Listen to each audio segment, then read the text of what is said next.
Hello readers, and welcome back to Tell Between Tales. Today we are going to discuss The Spellshop by Beth Durst. This is a book that has received a lot of attention on YouTube as of late and has kind of gone viral a little bit on the YouTube and TikTok communities. And so I was very excited to get into this book. It had been on my list for some time.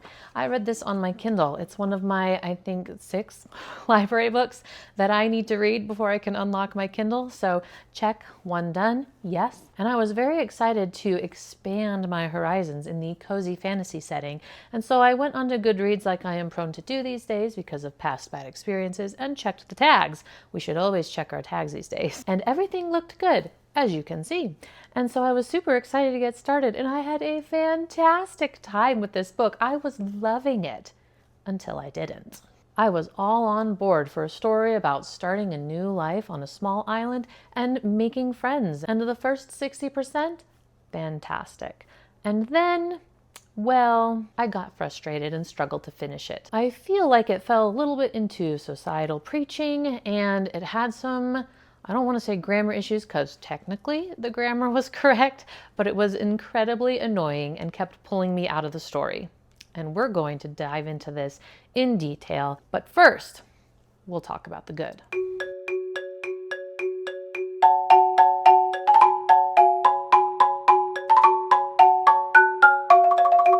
So what makes The Spellshop different from a lot of other books?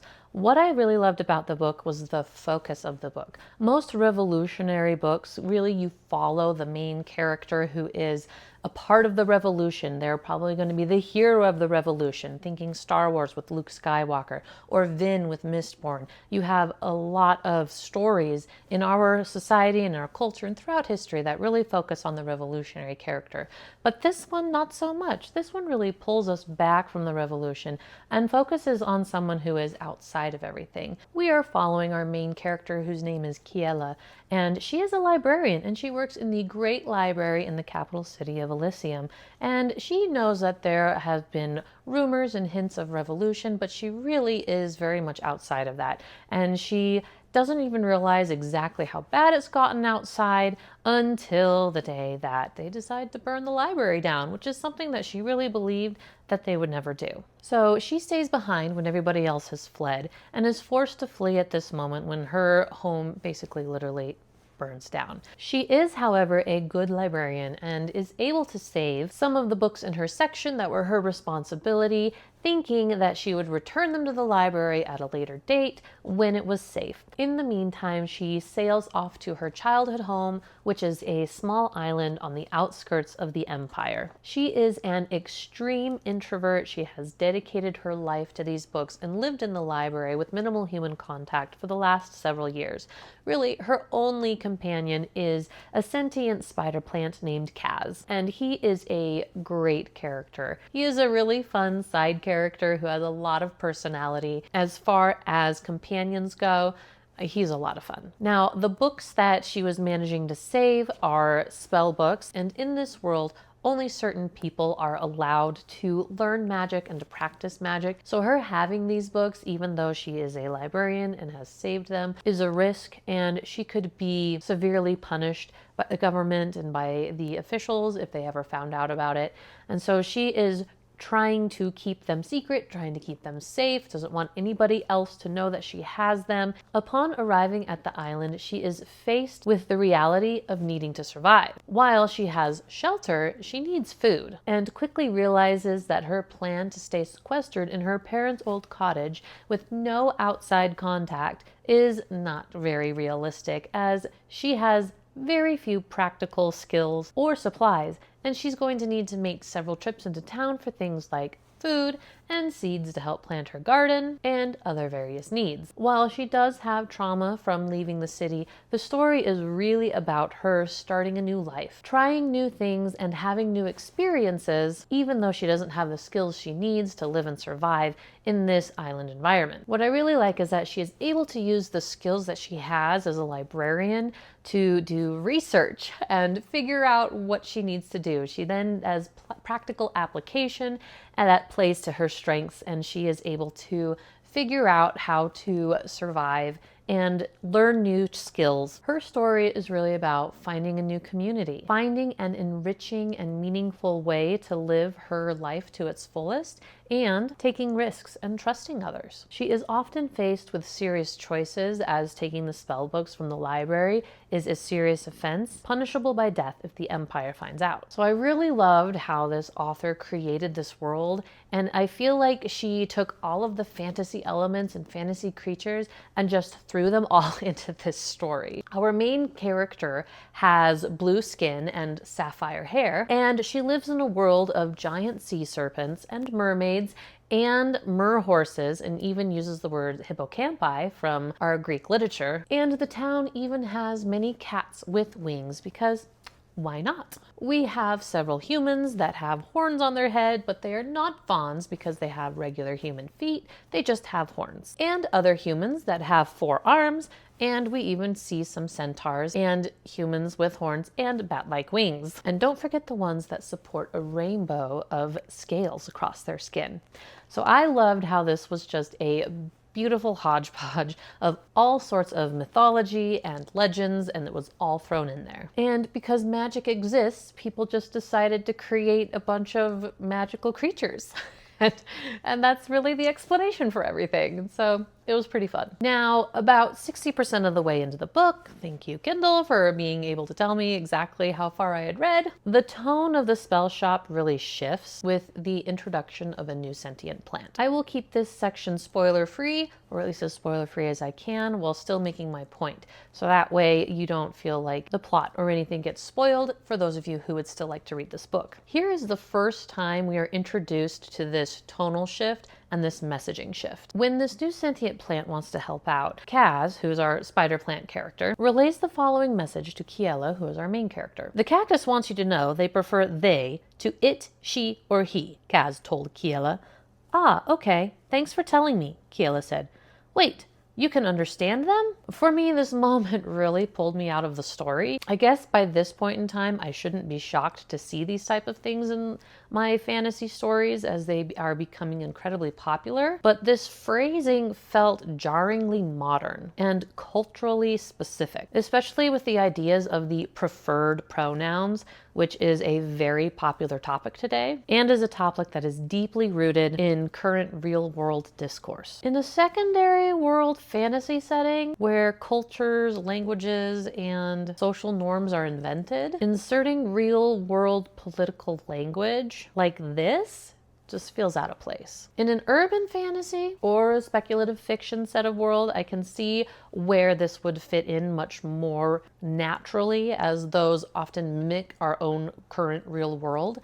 But here, in this completely made up world, it felt more like a message that was being delivered than a natural part of the story. To drive my point home, let's analyze how this comes up again a little bit later.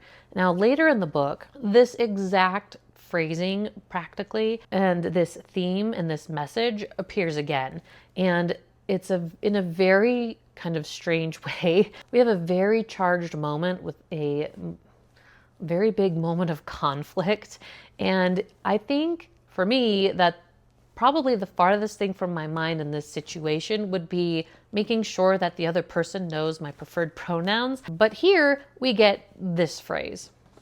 It's a plant. You can't take its word over mine. Kaz prefers he, and Meep is they, Kiela said. So these lines just reinforce the sense that the author was prioritizing modern social messaging over immersive world building. In fantasy especially, the tone and cultural context are important. When contemporary languages and ideologies are inserted without a clear connection to the logic of the world, it can feel disjointed. I've also discovered through reading this book just how much I personally dislike the use of they, them in my fiction and in my writing. It was really jarring to read continually they, them throughout the whole second half or last 40% of the book, as they, them are grammatically plural. Like, I feel like I can't believe I have to explain this, but here we are. They, them are plural pronouns. Now, I know that they've been adopted by our current cultural society for a singular pronoun for non-binary people, and our non-binary cactus has picked up these pronouns as well. However, reading through the story, the singular use of they consistently throughout disrupted the flow of my reading, as my brain often goes into autopilot and continually pulled me out as I had to backtrack. I found myself repeatedly tripping over sentences, unsure of whether the subject was singular or plural, because they were often talking about multiple people at a time, but then whenever the non-binary plant was introduced, maybe that would be in there, and I say, okay, are they referring to these people or are we referring now to the plant? And I would have to backtrack and figure it out, which just really pulled me out of the story and the immersive reading experience. It might have felt a little more natural if the author had decided to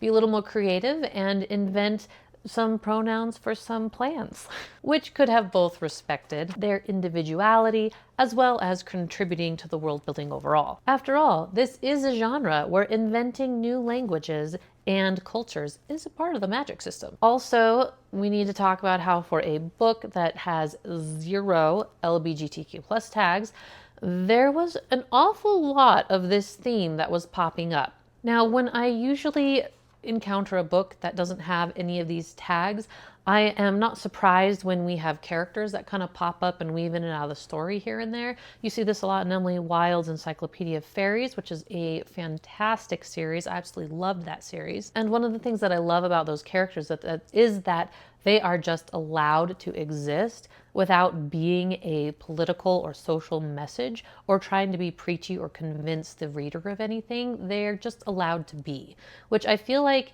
is what it used to be in fantasy. And now a lot of the fantasy, when we introduce and we have these characters, they are there for a specific purpose and a specific reason and making a statement, which is how I feel this book was relaying these themes. I was a bit surprised how prominently a sapphic subplot was introduced into the latter portion of this book. It came on suddenly and quickly and felt a little bit out of place. Now, the beginning introduction and the lead into this was fine. We learn that one of the main characters, we learn a little bit about her backstory, and we find out that she had had a wife and had fled from where she was living and settled on this new island not too terribly long ago.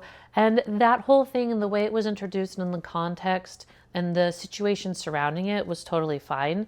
And I didn't really have any qualms with it. However, what didn't work for me was how quickly it developed into a romantic subplot, essentially creating an enemies to lovers arc between her and another character over the course of like 2 days. As someone who doesn't typically enjoy reading romantic storylines about same-sex couples, I try to avoid books with this type of content by checking the tags and the reviews beforehand. In this case, the lack of tags meant that I went into this book with a completely different set of expectations. And so having this thrown in at the end really offset my experience, along with the social messaging about our non-binary sentient plant. Now, I understand that cozy fantasy, especially following the popularity of Legends and Lattes by Travis Baltrey, which contains a prominent sapphic love story, often leads into gentler storylines and idyllic situations, comfort reads, and slower pacing. But even within that framework, this romance felt a little bit too rushed and a little bit too conveniently timed. Rather than something that evolved naturally through character development, it felt like it was included to meet a genre trend or check a diversity box rather than truly being essential